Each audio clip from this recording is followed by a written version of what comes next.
नमस्कार, जोहार। आप देख रहे हैं झारखंड स्वतंत्र खबर। हमारे साथ आदिवासी नौजवान युवा सुमित जी हैं और हम बात करेंगे कि जो आदिवासी आंदोलन पर सरकार क्यों गंभीर नहीं है और समाधान क्यों नहीं करती है, हम उसी को बात करेंगे। जैसे सिरमटोली सरना स्थल है, उसमें भी कई महीनों से आंदोलन चल रहा है, लेकिन आज भी कहीं ना कहीं आंदोलन आगे बढ़ रहा है लगातार। लेकिन सरकार भी उस पर क्यों गंभीर नहीं है। चाहे पारासंद पहाड़ की बात करें, इससे कई समस्या है आदिवासियों का, जिस पर सरकार समाधान या निदान कहें उस पर नहीं निकल पा रहा है। तो सरकार उस पर क्या गंभीर नहीं है, तमाम बात करेंगे। सुमित जी जोहार। सबसे पहले तो जोहार, और आपके तमाम दर्शकों को भी मैं जोहार। क्या कहेंगे, जिस तरह से आदिवासी आंदोलन करते हैं, आदिवासी को जो समस्या है क्या उस पर सरकार गंभीर नहीं है? जब हम अपने इतिहास को टटोलते हैं, झारखंड की जो बीते इतिहास को जब हम देखते हैं, तो उन अंग्रेज़ों की शासनकाल को याद आता है कि जिस तरह से हमारे महान वीर पुरखा झारखंड की जल जंगल ज़मीन को बचाने के लिए संघर्ष किया है। और तमाम राजनीतिक पार्टियां हैं, और वर्तमान की जो अब हम देखते हैं हेमंत सोरेन भी उन्हीं महान वीर पुरखों की नाम लेकर राजनीति की रोटियां सेकती है। जब आदिवासी अपने अधिकार की रक्षा की जब मांग करते हैं, तो सरकार जब आवाज़ नहीं सुनते हैं, तो लोग उग्र होकर मजबूर होते हैं और आप सड़क से सदन तक अपनी आवाज़ को बुलंद करते हैं। लेकिन सरकार की जहाँ अगर मानसा ठीक होती है लोगों की आवाज़ों को सुनने के लिए, उनकी समस्या को निदान करने के लिए, तो शायद जनता की इतना मजबूरी नहीं होती कि उस सड़क से सदन तक वो आंदोलन करे, क्योंकि उनकी भी तो और काम होती है। लेकिन सरकार क्यों बनती है? लोगों की आवाज़ को बनने के लिए, लोगों की अधिकारों को संरक्षण करने के लिए, जो उनके साथ जो समस्या हो रही है उन समस्याओं को निदान करने के लिए। लेकिन सरकार अभी वर्तमान में हम जिस तरह से झारखंड की परिस्थिति को देख रहे हैं, उनकी धार्मिक धरोहर लूटी जा रही है, उनकी CNT एक्ट ज़मीन लूटी जा रही है, जो बिरसा मुंडा के आंदोलन के नाम पर बनी ज़मीन जिस तरह से धड़ल्ले से लूटी जा रही है, जो दलालों के द्वारा जो छीना जा रहा है, शायद इसमें हमें ये महसूस करते हैं तो लगता है सरकार भी इसमें कहीं ना कहीं मिलीभगत सा लगता है। क्योंकि जब अब इस CNT एक ज़मीन को बचाने के लिए आपके पास इतना ताकत है, आप सत्ता में हैं, और आदिवासियों की ज़मीन धड़ल्ले से बिकी जा रही है, लूटी जा रही है, तब आप इस पर सदन में ना तो एक आदिवासी विधायक इस पर ना तो बोल पाते हैं, ना ही आदिवासियों की दर्द को समझ पाते हैं।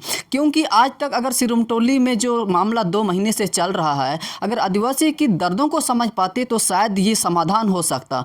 क्योंकि सिरमटोली आंदोलन करते हुए 2 महीना बीत चुके हैं और 1 महीना सदन भी चला, और किसी विधायक ने इस पर बहुत विधायक कुछ विधायक बोले, लेकिन इस पर सरकार ने अपनी गंभीरता नहीं दिखाई, जिसके कारण से आज 12 तारीख को फिर आपका चमरा लिंडा का आवास घेराव किया जा रहा है या किया जाने वाला है। और बेशक ये जायज़ है, क्योंकि जब आपके समाज के लोग उनकी अपने दर्दों को आपके सामने रख रहे हैं और आप उनकी आवाज़ों को नहीं सुन रहे हैं, तो बेशक वो तो उग्र हो जाएंगे ना। तो उसका तो विरोध करना तो जायज़ है। क्योंकि जब एक बच्चा रोता है, तो जब वो बच्चा रोते हुए उसको अगर सही से खाना नहीं मिलता है, तो वो तो बच्चा तो कुछ उठपटांग करेगा ही।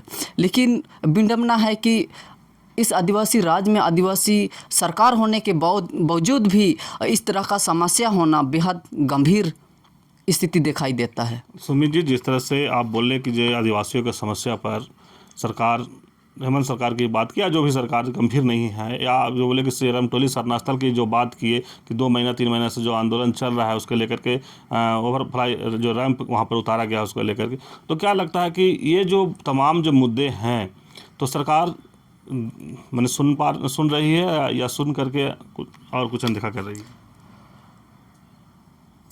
लगातार सामाजिक संगठन के माध्यम से सरकार को ज्ञापन दे रहे हैं, मीडिया चैनल के माध्यम से उनके तक आवाज़ जा रही है, लेकिन इन आवाज़ों को अनसुना किया जा रहा है। और साथ में पेशा कानून का भी आंदोलन हो रहा है। पेशा कानून की बार जिक्र हो रही है, उसके लिए आंदोलन चल रही है, लेकिन सरकार इस पर नामस्तक है। तो क्योंकि हम वर्तमान में देखते हैं कि सरकार की जो रवैया है वो साफ दिखाई नहीं दे रहा है, और जिस दिन आदिवासी झारखंड से ख़त्म हो जाएंगे तो सरकार जो नेता मंत्री बने हैं वो क्या खाक करेंगे यहाँ पर। इनके अब वर्तमान में हम देखते हैं कि आदिवासी सीट ऐसे भी बाहरी जनसंख्या से उनकी सीट भी गायब हो रही है। तो फिर जब आदिवासी वोट से आदिवासी नेता बनते हैं, उनकी आवाज़ों को ही दरकिनार कर देना ये बहुत बड़ा सवाल खड़ा करता है। जिस मकसद से, जिस उद्देश्य से चुनाव के वादे में आदिवासी ज़मीन की संरक्षण के लिए, उनकी जल जंगल ज़मीन को संरक्षण के नाम पर सरकार सत्ता में आती है, जब सत्ता में आने के बाद फिर जनता सड़क पर उतर जाती है। क्योंकि उतरना मामूली है, क्योंकि जब कोई भी सरकार आए, जनता हमेशा सड़क पर हमेशा उतरती रही है और अपनी आवाज़ों को बुलंद करता रहा है। लेकिन किसी की सरकार में झारखंड के आदिवासी मूलवासी कभी चैन की ज़िंदगी नहीं जिया है। और जब पेशा की बात हम करते हैं तो पेशा इसलिए शायद मुझे लगता है लागू नहीं करना चाह रही है, क्योंकि अभी फिर सरकार स्पेन या कहीं जाने वाली है। और जिस तरह से CNT एक्ट कानून को जब लागू करना था तो उससे पहले टाटा कंपनी को बैठाया गया, क्योंकि CNT एक्ट लागू होने के बाद वो टाटा कंपनी बैठ नहीं सकती थी। तो हमें यही लगता है कि पेशा कानून लागू करने से बहाने अंडानी जैसे बड़े कॉरपोरेट घरानों को बैठाना चाहती है, क्योंकि जब पेशा कानून लागू हो जाता है तो फिर गाँव परमिशन नहीं देंगे किसी कंपनी को बैठाने के लिए। इसलिए यही मकसद है कि पहले कंपनी को बैठाओ, उसके बाद पेशा कानून लागू करो। क्योंकि पेशा कंपनी को बैठा देगा तो फिर हमारा पेशा कानून का क्या होगा, जब आप ज़मीन लूट लेंगे पहले। तो यही हमें नज़र आ रहा है कि पेशा पर भी यही चाल और खेल खेल रहा है। इसी के कारण से हमारा पेशा कानून भी लागू नहीं हो रहा है। सुमित जी, जहाँ तक हमको जानकारी, आपको खुट्टी जिला में घर है। अगर खुट्टी विधानसभा या तोरपा विधानसभा की हम बात करें तो जिस तरह से खुट्टी का बात है कि जैसे लोग बताया कि 24 साल या 25 साल का किला आप लोग इस बार अबुआ सरकार को बनाया, हेमंत सरकार बनाने में वहाँ JMM का विधायक भी जिताए, चाहे तोरपा में भी JMM का विधायक बनाए।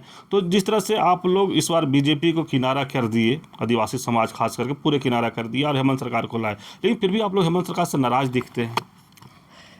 देखिए, पूर्व में जो सरकार थी उससे पहले तो जिस तरह से हमारे साथ BJP ने व्यवहार किया था, आप आदिवासी समाज की अगर हम बात करें तो उस टाइम भी काफ़ी आंदोलन अभी की तरह से हुआ था, काफ़ी लाठीचार्जें भी हुई। सरना धर्म कोड देने के नाम पर उसको वोट मिला, पर सरना धर्म कोड दिया नहीं, अपने वादा खिलाफी की। उसके बाद आदिवासी समुदाय ने तय किया कि इसको सत्ता से हटा देना चाहिए था। और वर्तमान समय में अगर हेमंत सरकार की रवैया भी यही रही तो शायद इसकी भी गद्दी जा सकती है आने वाले समय में। क्योंकि एक जनता जब होते हैं ना कि आदिवासी समुदाय के एक नेतृत्व अपनी समाज की अधिकारों की रक्षा के लिए जब कोई सदन में लोगों को भेजते हैं तो ना तो अपनी आवाज़ उठा पाते हैं और ना ही उनके अधिकारों की रक्षा के लिए अपनी बात बोल पाते हैं। हम विधानसभा सत्र में आदिवासी हित की एक भी बात नहीं हो पाना, ये इस लोकतंत्र में बहुत बड़ी सवाल खड़ी करती है। और हम जनता भी, और कुछ हम तो ये भी बोलना चाहेंगे कि जब चुनाव आते हैं तो बुद्धिजीवी लोग खुद ही निर्णय कर लेते हैं, जनता को इसकी कोई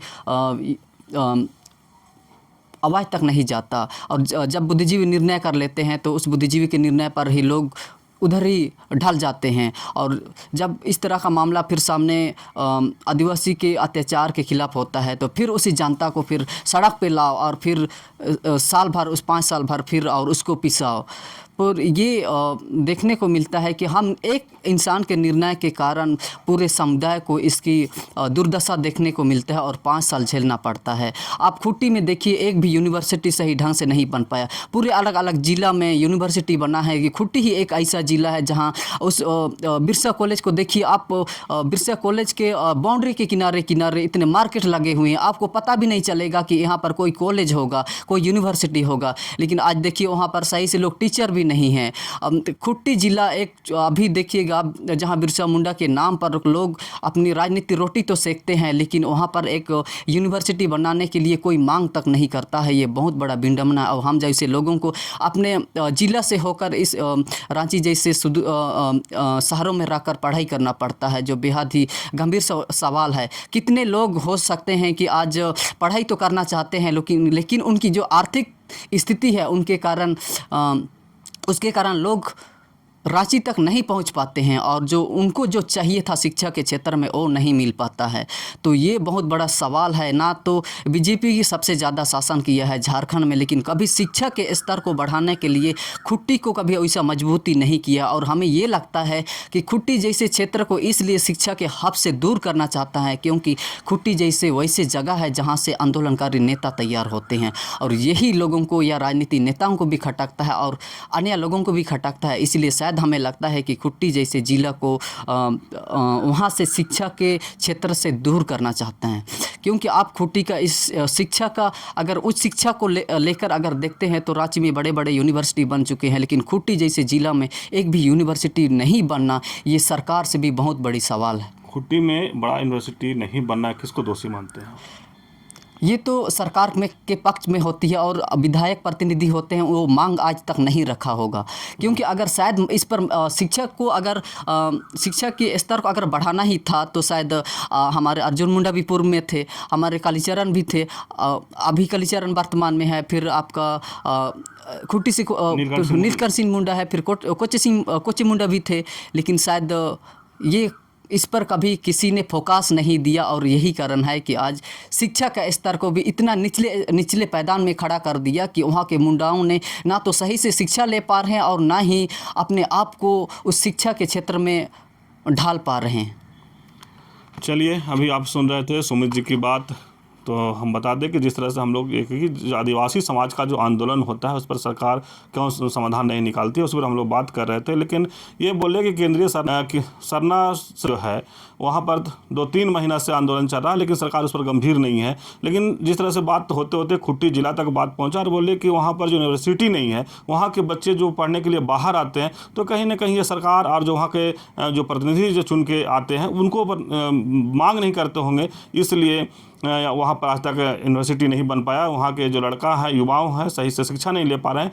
कहीं ना कहीं सरकार को डर है खुट्टी जिला के युवाओं से कि वहाँ से जब आंदोलन करने वाले लोग निकलते हैं तो अगर पढ़े लिखे रहेंगे तो शायद ज़्यादा बढ़ चढ़ के आंदोलन करेंगे और सरकार को ज़्यादा जवाब सवाल करेंगे। शायद इनका यही कहना है कि वहाँ यूनिवर्सिटी हब नहीं बन या शिक्षा का हब नहीं बनाया जा रहा है। तो देखना होगा कि सरकार इस सब बातों के लिए कितना गंभीर होता है और इनकी बात जो कितना अमल में आता है। तो इस तरह की खबर को देखने के लिए आप झारखंड स्वतंत्र खबर जुड़े रहिए। जोहार, नमस्कार।